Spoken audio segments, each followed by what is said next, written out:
Hello, you do not know me, but my story will hopefully help those unlucky enough to come across Jimbo's famous roast beef. My name is Ali Sraps, and I am 23 years old as of writing. One night, 2 years ago, I was driving in my car. The last of my money was mostly used up that night. I got paid the next morning, but I was so hungry, so much so that I just couldn't wait to get home. I searched Google Maps for a place to eat. In this economy in Soytropolis, it's too hard to find any non-kosher places that don't serve vaccine milkshakes and BNWO subs. But eventually, I came across a place rated 5 stars. For roughly $5 to $10 a meal called Jimbo's Famous Roast Beef. I was so hungry I didn't even check the reviews at first. I set it on my map and drove to the location.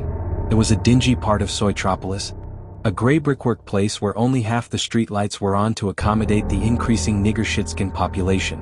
I saw a couple of them as I drove, their whole upper bodies covered in sweat, as the smell of Ethiopian nigger spices wafted through my AC, which I quickly turned off.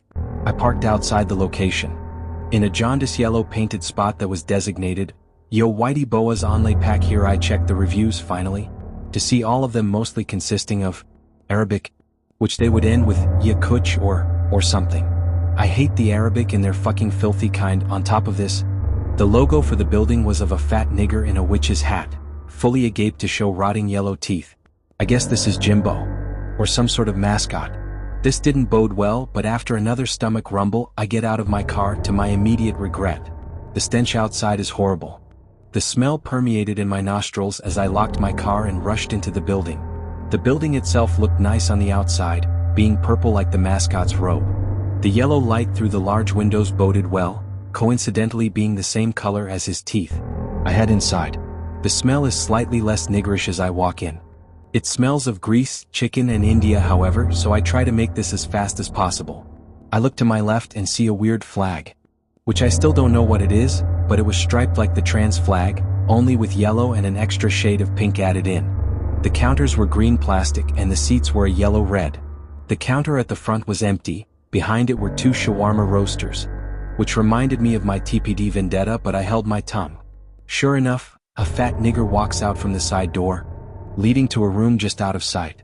The shitskin dressed and looked exactly like the man in the logo, and he wore a red badge that said, "Hi, my name is Jimbo." He slammed his fat greasy fingers on the table and gaped his mouth as he went to speak. "Hey y'all. So I's gotta makes the meats real quick, you stays tight in your seats. Okay?" The waft of nigger poop and fish on this man made me want to kill him. Thousands of years of evolution have gifted man with the ability to discern real women from trannies, and I could smell whatever hormonal imbalanced axe wound riddled this nigger. I almost spilled out the whole CREEPYPASTA, but I knew that would result in me being kneeled on like George Floyd. Unlike him, however, Mama Israel wouldn't save me. My train of thought was cut off as I tried to readjust myself in the chair I'd sat down in. My jeans stuck to the seat. As it would turn out, the seats were meant to be white, but were covered in a mixture of blood and feces that acted like glue. Likewise, when I tried to use the table for leverage, my hands slipped from under me. Luckily, I managed to recatch myself before I face planted into it. The table was actually red underneath, but was covered in a thick layer of oil, grease, and nigger dribble. I yoinked my hands away, wiping them on a wall, but they were still caked in the stuff. The thought about that today alone makes me want to vomit. I try again to get off the booth seat, but I can't. The pull of DNB blood and shit kept me down. My shirt was stuck now too. I got an idea. I stripped to my boxers and slid out from the booth and back into the main area of the diner. I had to get out of here, but just as I turned, the figure caught my eye. A blue bird, it had the same physique as the man who had gone into the back room, being rotund and looking like a Swarthoid groom nigger. All of a sudden, she began going red in her face and laughing at me before she squawked, "Ha ha, y'all are obsessed with me, ya couture." I'd had enough. I tried leaving, but the front door was locked. I pull at it, but it's no use. All of a sudden, I hear a struggle behind me. Jimbo is acking the blue bird, hanging her from a pole on the roof. She tries to fly in order to meet the pole, but she's too fucking fat, and her wings no longer carry her. I watch tears run down her face as she goes lifeless. "Das de meat's ready or something," Jimbo yelled out as he pulled the body of the stupid fucking fat fur fag under the counter. "Cummins gets it." He began to salivate as he cooked, cutting a feathered, blubbery piece of bird off and laying it on a pan.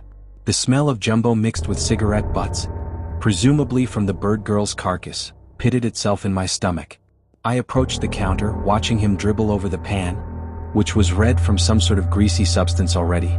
Jimbo's drool would screech like a monster on the searing pan, which had no handle, yet he touched anyway, as if he felt nothing.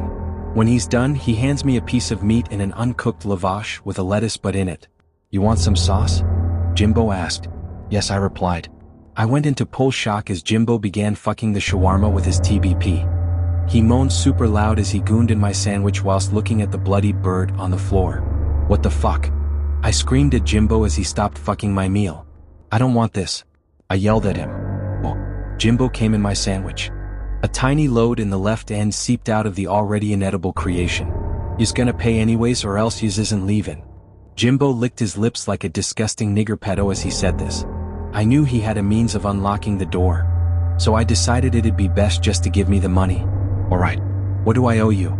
He fiddles with his nigger clitty in his hand as a pedophilic grin reaches the height of his nostrils. "That femboy bussy nigga." He screamed at me as he lurched over the counter. I luckily duck out the way. I scramble for anywhere to run to, and eventually decide on the room he came from, which had a lock on it.